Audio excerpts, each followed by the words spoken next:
আজকে আমার ওয়াজই বন্ধ হয়ে গেছে মিডিয়ার একটা দেখা। একজন ওয়াজ মাহফিলে দাঁড়ায় বলতেছে, ইমাম সাহেবরা যদি কোনো কারো পক্ষে ভোট চায় তো ওরে বাইন্দা পিটায়া তারপরে আমাদেরকে খবর দিবা। দেখবেন মিডিয়ায় খুলা দেখা দেব, ওই ইমাম সাহেব বাইন্দা ফেলাবেন, একদম বেনামদার বাইন্দা ফেলাবেন যে বেটা তুই ইমামি করবি, ইমামতি করবি, তো জামাতে ভোট চাওয়ার জন্য আসবে না। যদি আমরা না পারেন আমাদের নেতা কর্মীরা যারা আছেন তাদেরকে বলবেন, প্রয়োজন আমাকে বলবেন, কাজল ভাইকে বলবেন, আতার ভাইকে বলবেন, বাইন্দা হাত তো বাইন্দা পুলিশে দেবেন। আমরাও বেগায়রত, আমাদেরও গায়রত নাই, আমাদেরও গায়রত নাই, আত্মমর্যাদা নাই, আমাদেরও ফখর নাই, গৌরব নাই।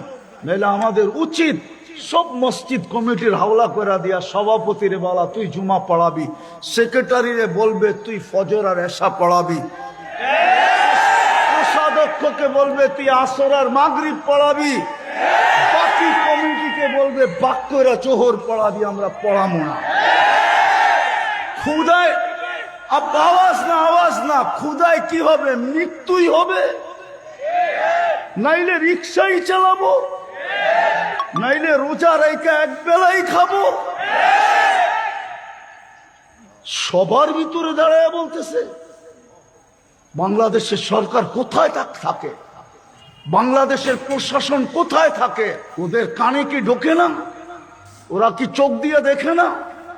একজন ইমামকে বলতেছে খবর দিবা বান্দা পিটায়া, আমাদেরকে খবর দিবা, আমাকে খবর দিবা, আমার লোককে খবর দিবা। এটা কোনো কথা?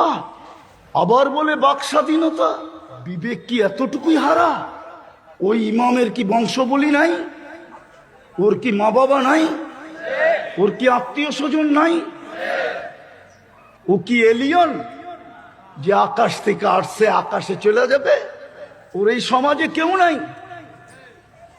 আকল পড়লে বলে এরকমই পড়ে।